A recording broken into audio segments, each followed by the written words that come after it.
Damai sejahtera dari Allah Bapa yang melampaui segala akal manusia, itulah yang memelihara hati dan pikiranmu di dalam Kristus Yesus Tuhan kita.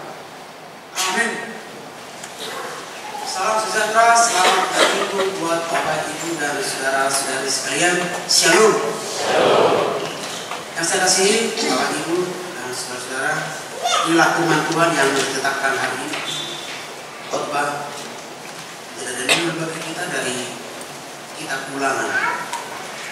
Persiapan Alkitab dari kitab Ulangan pasal 30 ayat 9 sampai ayat 14. Kitab Ulangan pasal 30 dimulai dari ayat 9 sampai dengan ayat yang ke-14. Mari kita membaca secara responsorial. Saya mulai dari ayat 9. Tuhan Allahmu akan melimpahi engkau dengan kebaikan dalam segala pekerjaanmu, dalam buah kandunganmu, dalam hasil ternakmu, dan dalam hasil bumimu. Sebab Tuhan Allahmu akan bergirang kembali karena engkau dalam keberuntunganmu, seperti ia bergirang karena nenek moyangmu dahulu.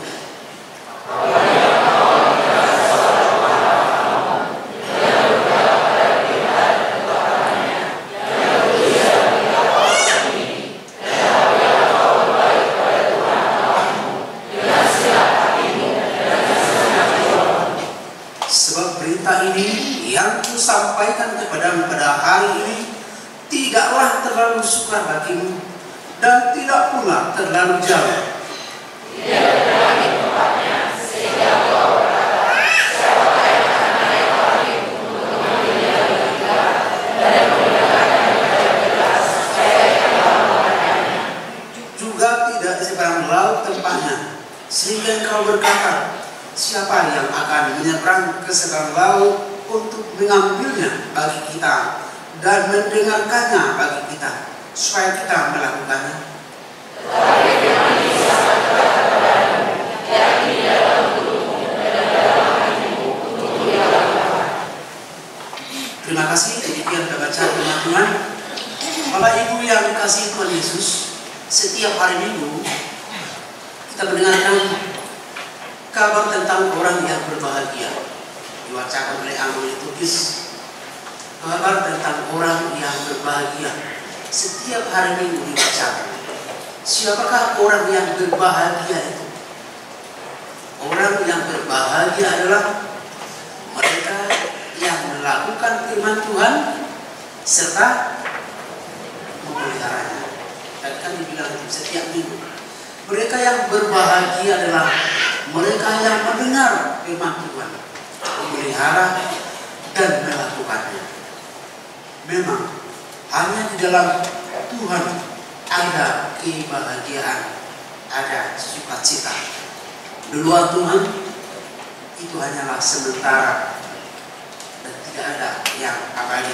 Bapak Ibu yang dikasihi Tuhan Yesus, dalam firman Tuhan yang kita baca tadi, terjadi pemulihan besar-besaran bagi umat Tuhan. Mereka yang diperbudak di tanah Mesir sekarang telah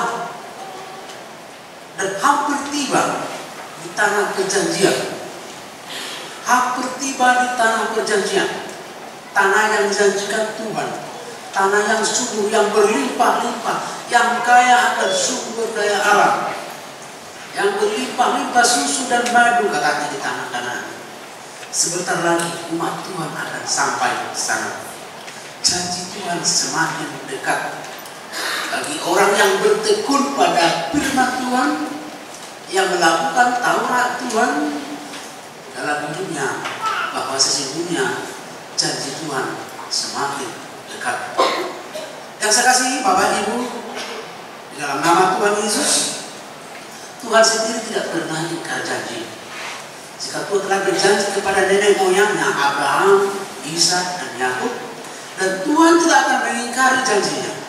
Tuhan akan memberkati umat secara turun-temurun dari generasi ke ke generasi. Janji Tuhan kepada kita hari ini, apabila kita melakukan firman-Nya, maka itu juga berlaku dari anak kita sampai juga ke pahok kita mengenang. Itulah rupa orang yang bertekun, berpegang teguh pada firman Tuhan.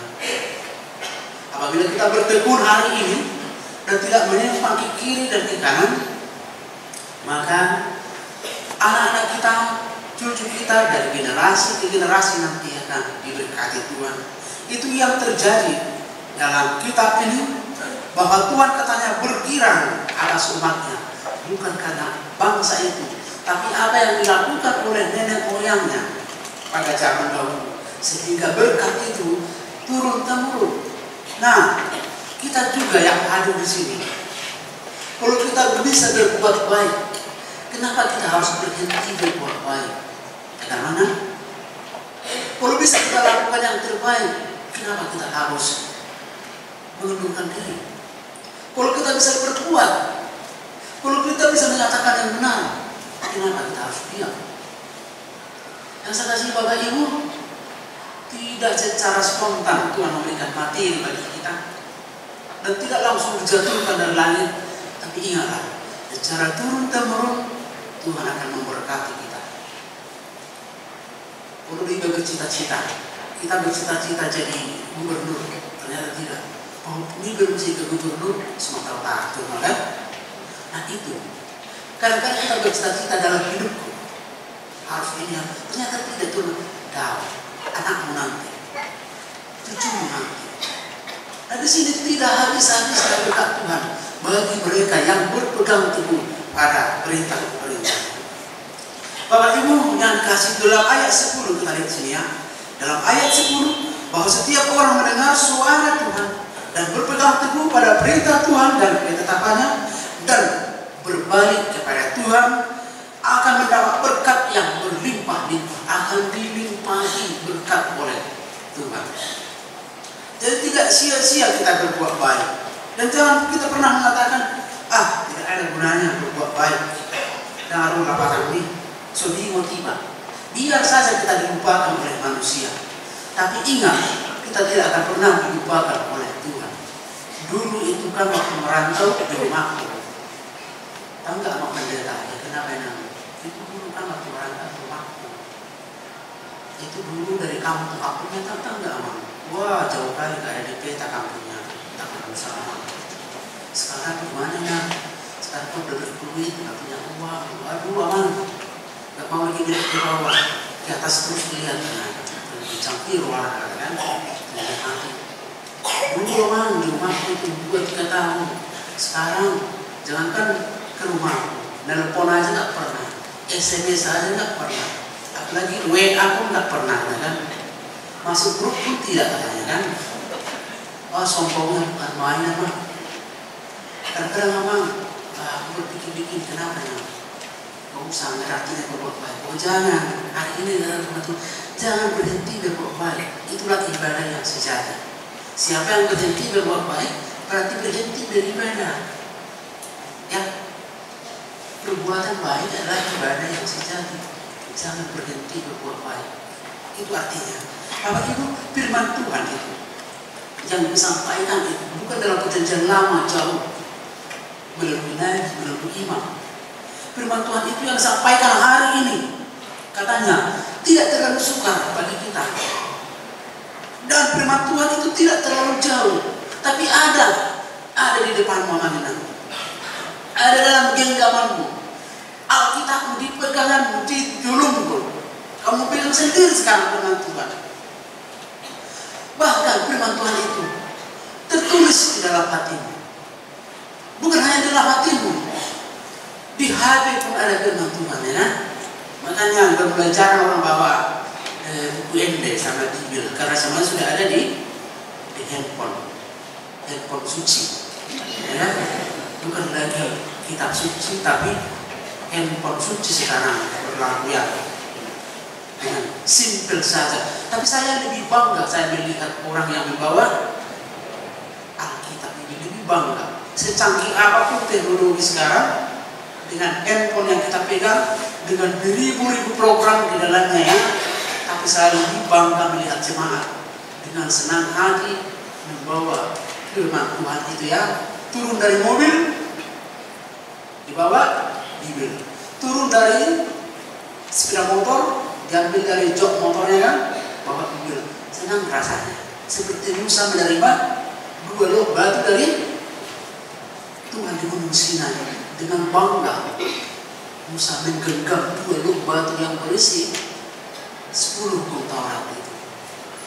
Makanya Bapak Ibu, kalau masih ada Bible di rumah sama Alkitab, bawa hari ini ya. Kalau tidak ada, minta dari gereja, banyak di sini Bible dan Alkitab, mendaftarlah kepada anak Jack Kota Barat sekretaris. Siapa yang tidak punya Bible dan Alkitab, dibawa.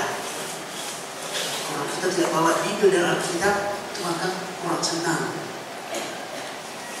Jadi Bapak Ibu, berbanggalah.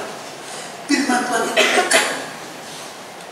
Sini dikatakan dalam ayat 14, tapi firman itu sangat dekat kepadamu, yakni di dalam mulutmu, di dalam hatimu, untuk dilakukan. Bahkan perkataan ini diulang oleh Paulus dalam Roma 10 ayat 8.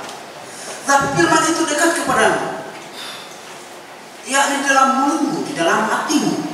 Roma 10 ayat 8 diulangi oleh Paulus dalam Roma 10 ayat 8. Bapak Ibu yang dikasih Tuhan, tidak tertulis di batu seperti zaman purwakarta.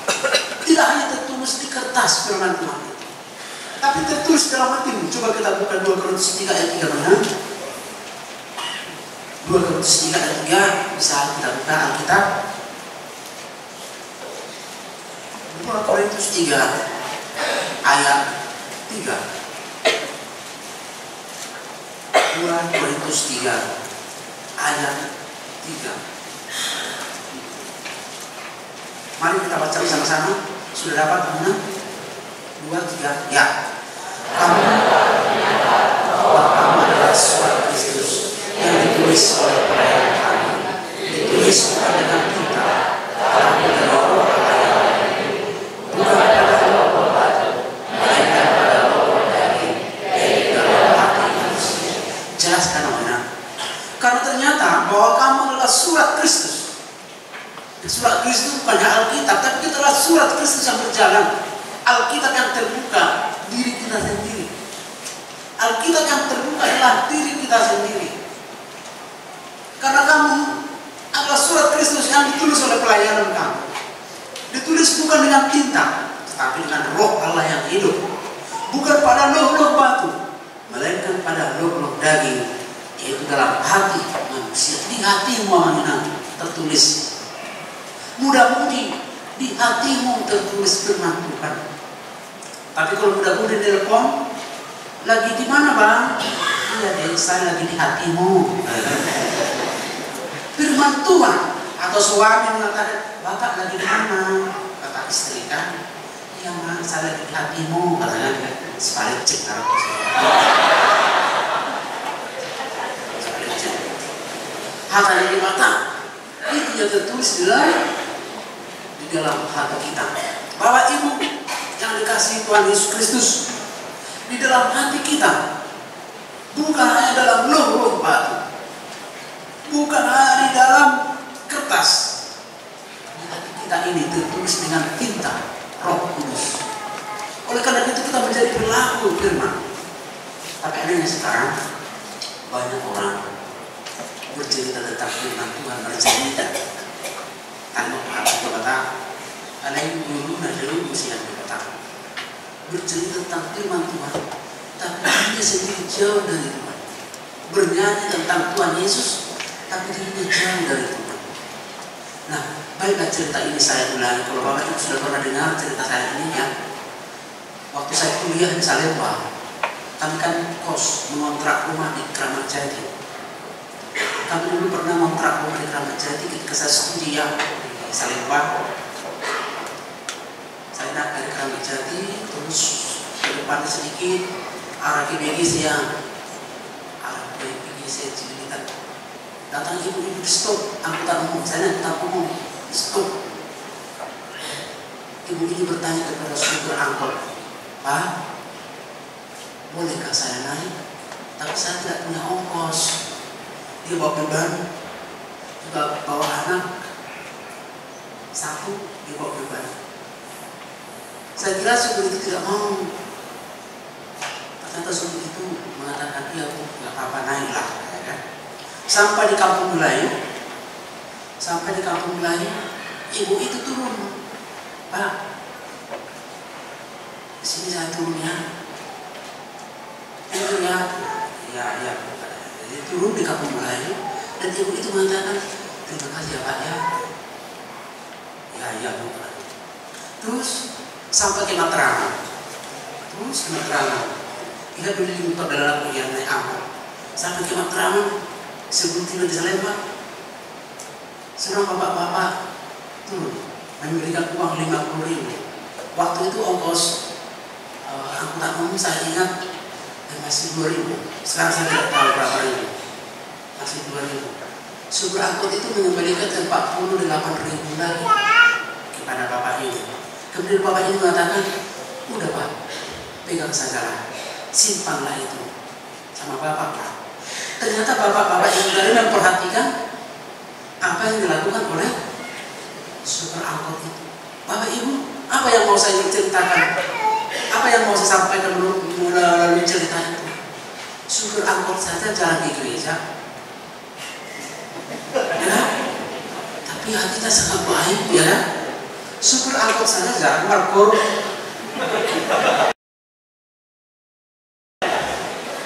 Jangan-jangan itu supir angkotnya saya perhatikan dari wajahnya orang Batak, bukan? Ada mirip ketua bersusu ibu ini, kan? Merasa Batak menolak supir angkot itu. Percuma beneran. Dia tidak pernah gereja.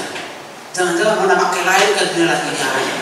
Sebagai boleh esori di supir angkot kasar-kasar ya. Kalau didahului yang lain, pakai lain.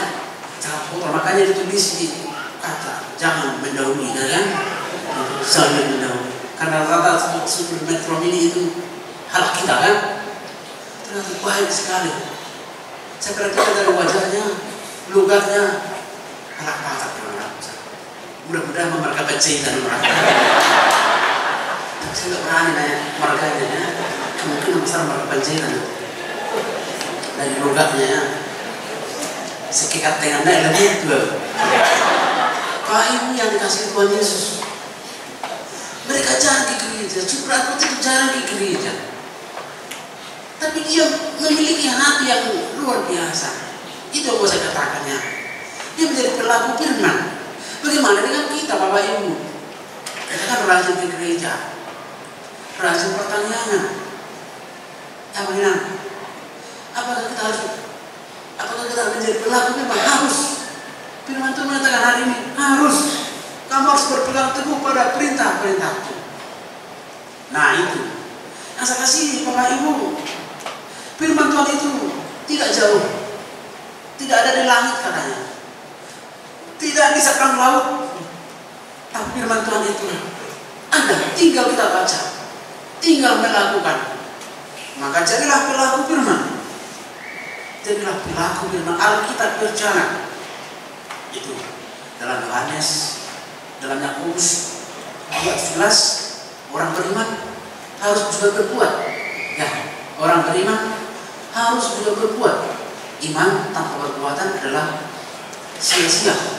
Jadi kita harus berbuat. Itulah respon daripada iman kita, panggilan jiwa kita. Bapak Ibu, Yohanes juga mengatakan dalam 3 Yohanes, ya Bapak Ibu, 3:1-4, sukacitaku yang paling besar bila anak-anakku hidup dalam firman Tuhan. 3 Yohanes 1:4. Odolah sebelumku, mulu akayan aku di bagasan situngan dalam bahasa Batak. Dalam bahasa Indonesia 3 Yohanes 1:4, sukacitaku yang paling besar jika anak-anakku hidup dalam firman Tuhan. Jadi Bapak Ibu, tidak ada keraguan bagi kita hari ini untuk melakukan firman Tuhan. Firman Tuhan itu bisa mengubah hidup kita. Firman Tuhan itu benar-benar mempengaruhi hidup, mempengaruhi dunia. Firman Tuhan itu berkuasa mengubah karakter kita dari yang kasar menjadi lembut, dari orang yang tidak peduli menjadi peduli. Oleh karena itu kita selalu baca firman setiap hari, selalu dengar khotbah setiap hari. Firman Tuhan itu berkuasa mengubah karakter kita. Dari dulunya kita boros, sekarang menjadi hemat. Dulu kita tidak ada kasih, pemarah, gampang marah, gampang emosi. Sekarang kita menjadi orang yang sabar. Karena apa? Dalam Alkitab dengan jelas diuraikan karakter Yesus. Jadi Yesus menjadi model bagi kita, tokoh bagi kita untuk kita tiru di dalam kehidupan kita. Mari kita bercermin kepada Kristus Yesus. Bapak Ibu yang dikasihi Tuhan, hidup tanpa firman Tuhan ibarat tentara tanpa senjata. Hidup tanpa firman Tuhan ibarat tentara tanpa senjata. Bagaimana tentara berperang tanpa senjata? Buang badan, ya sama aja kan? Kita pakai semuanya. Itu pertarungan Indonesia dan juga pertarungan Belanda. Mereka pakai senjata api, kita pakai bambu katanya, pakai bujur. Dan bujur belum ada waktu dia bambu. Habislah ditembaki, habis matian maksudnya. Nah, bagaimana seorang tentara pergi berperang tanpa senjata? Demikian kita, bagaimana kita hidup tanpa firman Tuhan? Nah, iblis itu akan menelan kita bulat-bulat. Iblis itu akan menguasai pikiran kita. Kita akan ditelan dan kita akan dibawa mati untuk selama-lamanya. Dan kita akan diseret-seret iblis itu ke neraka. Tapi firman Tuhan menjadi senjata bagi kita, sehingga kita kuat untuk menghadapi cobaan, tantangan, kesulitan hidup. Pulang dari gereja nanti di pintu sana belakang mana iblis sudah menunggu di situ. Hati-hati. Sekeliling gereja ini juga ada iblis. Makanya Petrus mengatakan, waspadalah dan berjaga-jagalah, lawanmu si iblis sama seperti singa yang mengaum mencari mangsa. Kemana-mana kita, apa yang kita lakukan, iblis itu juga semakin canggih. Kalau kita main internet, di situ juga ada iblis. Kemana-mana, ke pasar kita pergi, di situ. Kemana-mana kita, iblis itu juga ada.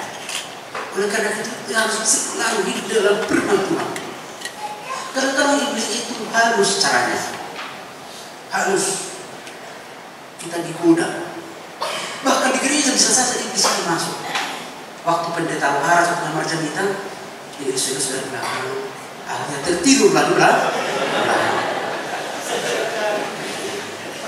Iblis itu sudah belakang, apalagi dengan AC kalau kencangnya, kencang AC kan, kalau kita sedikit kencang sama misbia.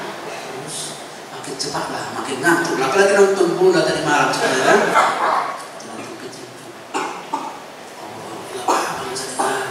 Apalagi kok baju sudah makin panjang. Udahlah. Bukan hari ini. Biji-biji kan. Ya bukan handphone. Kecil handphone soalnya kan. Lalu belinya pakai foto-foto selfie nak tarik lagi dulu. Dia beli berapa mana? Ada yang makin sedih mana belakang.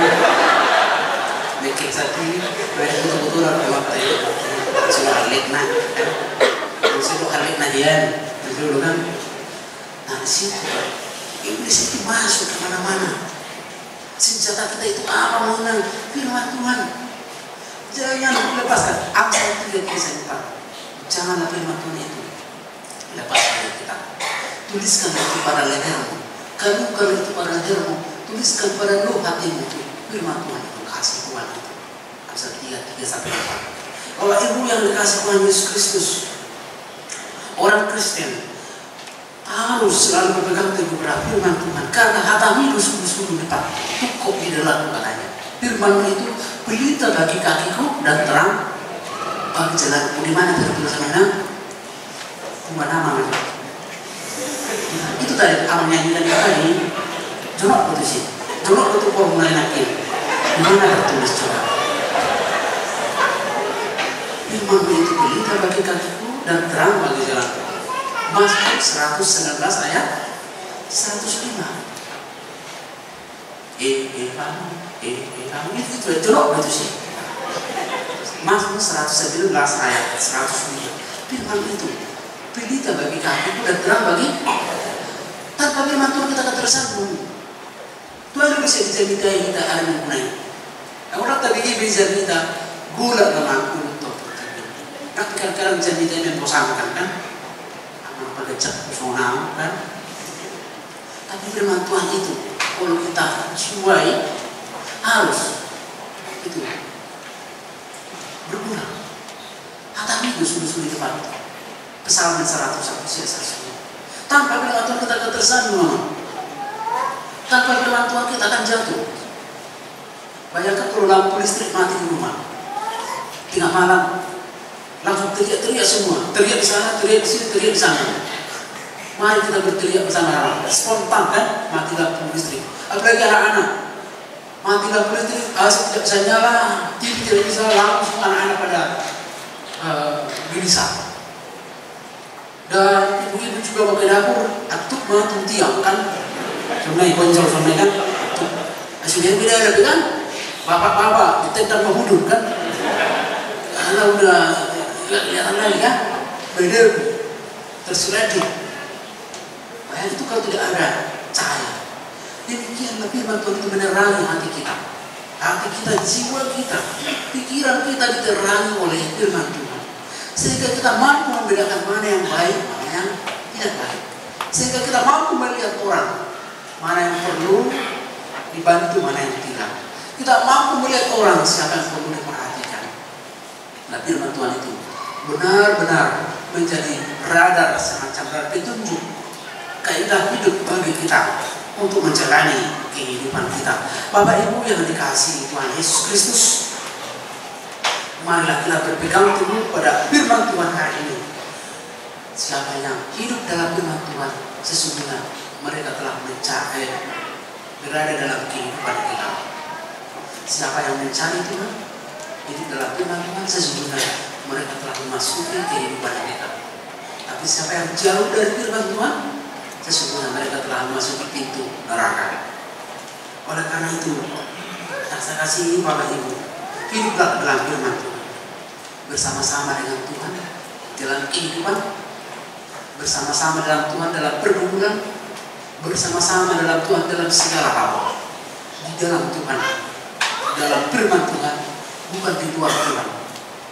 Banyak orang sebagai orang Kristen tidak hidup di dalam Tuhan, tapi di luar Tuhan. Kristo di dalam Tuhan, di dalam, jangan di luar, tapi kita di dalam Yesus, sehingga hidup matiku di dalam Tuhan, kata Paulus. Jadi apapun yang kita rasakan, yang kita alami, yang kita hadapi, kita tetap kuat. Seperti kata Yesus kepada murid-muridnya, hei kamu, si Saudi kabur jalan, hei kamu yang tidak percaya, kenapa kamu takut? Saya ada di sampingmu. Waktu mereka berlayar kan, datang badai, hujan deras, gelombang besar, murid-murid pada takut, panik, mati kita kata. Berdegun, di perahu itu dijatuhin kan semua. Mereka tidak sadar bahwa Yesus ada di sampingnya. Lalu apa kata Yesus? Kamu yang kurang percaya. Kamu sesaudi kamu siapa? Mereka tidak sadar Yesus di sampingnya. Maka Yesus bangkit dan berdiri. Yesus menegur alam dan gelombang laut tenang, badai pun tenang. Nah, kita ada masalah mainan, ada beban hari ini, ada beban masa depan, ya. Ada badai yang kita alami hari ini, Tuhan Yesus akan mendurkan itu. Tetaplah tinggal dalam Yesus. Jangan panik, jangan loncat dari perahu, jangan loncat dari Yesus. Nanti kita akan ditelan oleh iblis. Kita akan ditelan oleh iblis. Jangan loncat dari kapal itu, dari perahu. Tinggallah dalam nahkoda itu Yesus. Tetaplah, walaupun kadang-kadang hidup kita digoncang, walaupun kadang-kadang hidup kita diterpa badai, tapi tetap tinggal di dalam Yesus. Tinggal dalam firman Tuhan. Karena kita akan selamat sampai di tujuan. Tujuan hidup kita di mana? di surga. Lu saya dalam minggu, lu pertanyaan, orang satu surga teman-teman. Ada menyenangkan? Lu saya dalam minggu ada pertanyaan. Untuk apa kita gereja? Tujuan hidup keluarga kita kan mau masuk surga. Nah, kita sekarang sedang berlayar. Kita sedang mudik sekarang, mudik. Berlayar. Kita lagi di tengah laut sekarang. Lagi di tengah laut. Atau katakan kita lagi naik pesawat sekarang. Kita lagi di udara.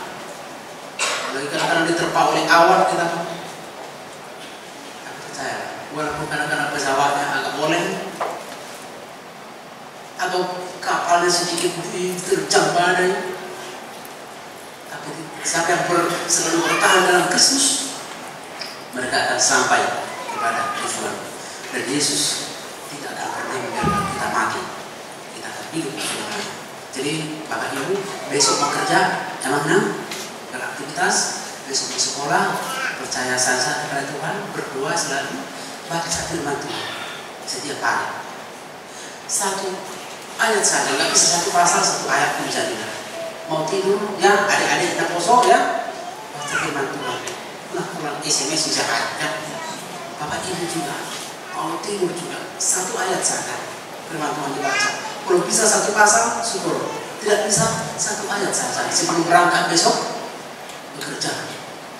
Satu lagi sebelum saya akhiri khotbah ini sedikit lagi mana, saya pernah berkunjung ke ruang kerja orang Batak ya, orang kita Batak. Saya diundang ke ruang kerja, dia juga seorang pejabat ya, itu atasannya termasuk atasan lah, udah tinggi lah jabatannya.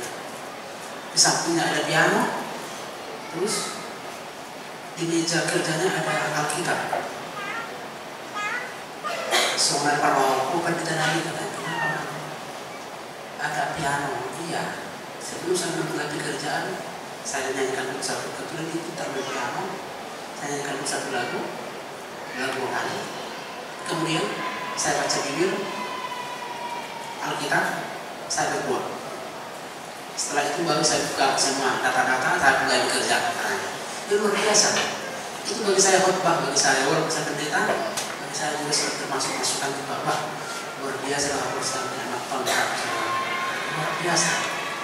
Ini semua tidak ada apa-apanya dengan ini semua saya bisa duduk di sini katanya hanya oleh karena berkat Tuhan. Bangsa Israel ini juga makmur karena berkat Tuhan katanya. Saya juga bisa duduk di sini hanya oleh karena berkat Tuhan katanya. Jadi saya harus mengawali pekerjaan saya oleh nyanyian, oleh Alkitab, firman Tuhan dan berdoa.